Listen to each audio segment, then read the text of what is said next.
pessoal, no vídeo de hoje vamos falar sobre uma novidade que tem acontecido no Espírito Santo, mas ela não é tão boa assim. Vamos falar sobre murcha de fusário no café Conilon. Vamos mostrar um pouco sobre diagnose, controle e dar dicas para vocês produtores.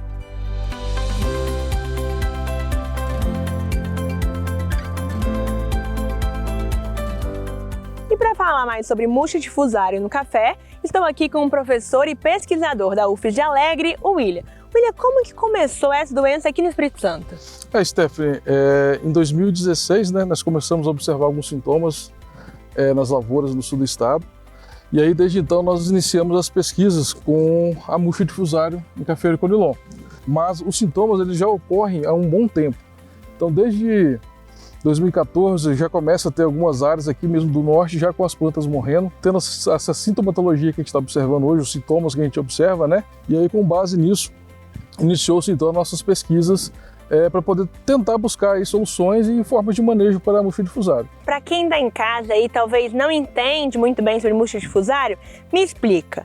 É uma praga? É uma doença? É uma deficiência nutricional? É um fungo? O que de fato é? Bom, a murcha de fusário ela é causada por um fungo, né? Nós temos aqui na placa também esse fungo. Nós temos 3 espécies de fusário associadas à doença, que seria fusário solani, dencelulare e o lanterídeo. E com relação a essas espécies, então, desse fungo, são eles os agentes etiológicos da doença da murcha de fusário café Conilon. E é um patógeno que fica tanto na parte do solo, mas também na parte aérea das plantas. E por isso que ele é muito confundido, né, professor? Sim, sim. Então, assim, existe uma certa dificuldade, como é uma doença ainda que a diagnose ela está começando a ocorrer, né? E o pessoal está começando a identificar realmente, a gente fala do tipão da doença, né? Então, como que o produtor ele chega no campo e encontra aquele tipão da doença? Então, como que ele vai identificar ela? Então, existem ainda muitas dúvidas, o pessoal pode confundir com deficiência nutricional, com algum ou outro sintoma, mas a gente vai tentar hoje sanar essas dúvidas e buscar uma solução para mostrar essa diagnose correta para os produtores. E nessa propriedade que nós estamos, tem um experimento da Syngenta.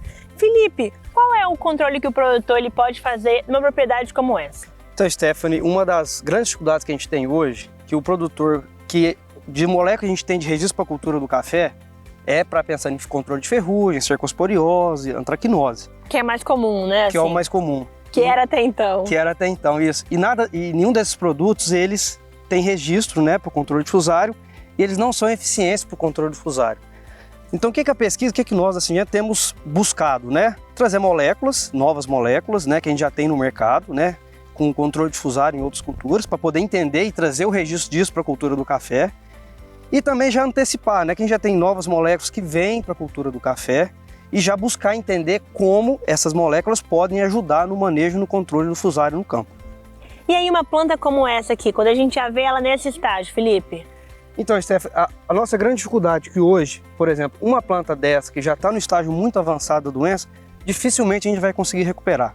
Então, a gente tem que buscar identificar o manejo, o produto, o melhor time de aplicação para a gente ter sucesso. E muito possivelmente, igual para as outras doenças e as outras pragas também, o controle preventivo vai ser a chave do sucesso do manejo dessa doença, que é o fusário.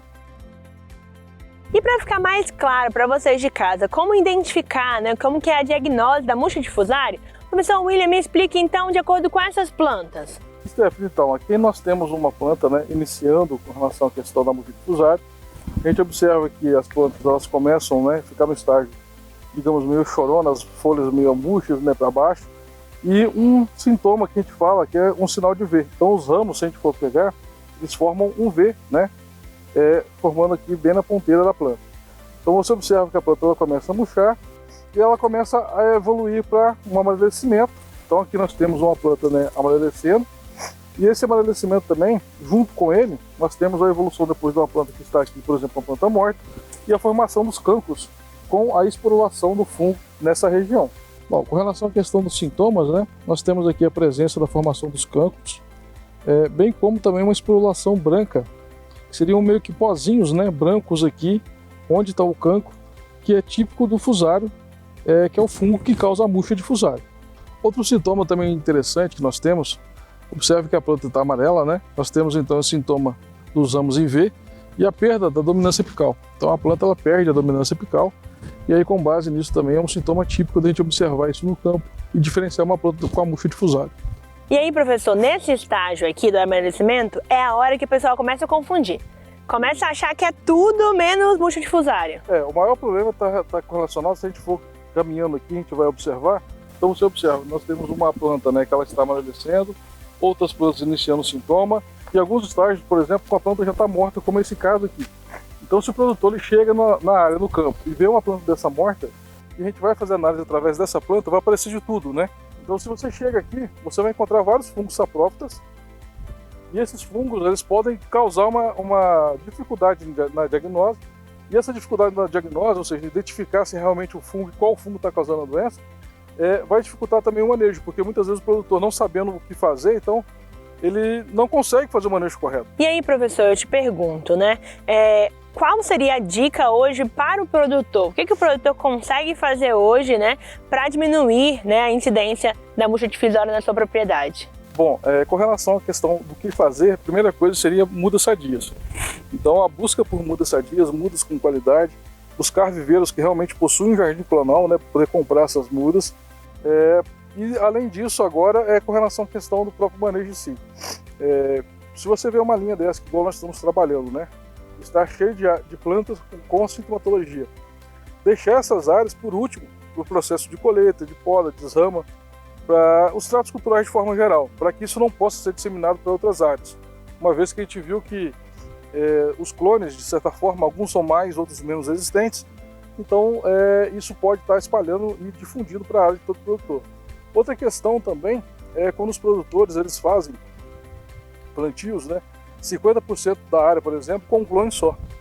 Então a gente tem que aumentar realmente esse número de clones dentro da área, porque, por exemplo, o caso do LB1, que é altamente suscetível, né, o MP3, também outro clone suscetível que nós temos. Então esses clones, quando você tem são clones muito produtivos, mas quando você tem, né, 50% da sua área, até mesmo mais, com esse clone, a pressão também do inóculo é maior e, consequentemente, você vai ter mais plantas doentes e aí um maior dano, uma maior perda, né, para o produtor. Com relação ainda com as táticas de manejo, né, outra coisa que nós podemos fazer, por mais difícil que eu sei que seja, é trabalharmos aí com a desinfestação, né, dos implementos dos tratos culturais. Então, o serrotinho de poda, tudo aquilo que a gente for utilizar para fazer a parte de trato cultural, é importante você fazer desinfestação, pelo menos na linha. Então, eu levo uma linha, quando eu vou mudar de linha, eu levo já o meu serrotinho, a minha ferramenta desinfestada para poder começar a trabalhar com outra linha. É também uma das sugestões que nós temos para fazer o trabalho. Além disso, né, nós estamos trabalhando com outras pesquisas também, para propor aí a questão do manejo, tanto com relação à questão de resistência, né, quanto também a parte de controle, tanto químico quanto biológico. E, Stephanie, outra técnica também que a gente pode abrir mão é com relação, logo no início, né, que a doença começa a ocorrer na área do campo, eu identificar essa planta doente, né, com base nisso tudo que a gente falou aqui agora com relação à diagnose, e retirar essa planta da área também. Então eu retiro essa planta da área, faço ali o enterrio, eu coloco fogo, né, e aí com isso eu reduzo o inóculo e também reduzo a quantidade de plantas doentes ao longo do tempo dentro da minha área. Né? Mas a gente está buscando soluções sim. Eu acho que vai ser um crescimento para a cafeicultura, porque todo desafio nos traz um crescimento. E esse vai ser mais um desafio que vai nos trazer um crescimento aí. Professor, eu queria te agradecer, primeiro pela sua pesquisa, né, por ter descoberto isso tão importante para a gente, que poderia talvez impactar diretamente na cafeicultura do nosso estado, e também dizer, né, que a gente vai voltar a falar mais sobre isso, com certeza, nos próximos vídeos. Então, muito obrigada por nos acompanhar, pessoal, e até o próximo vídeo.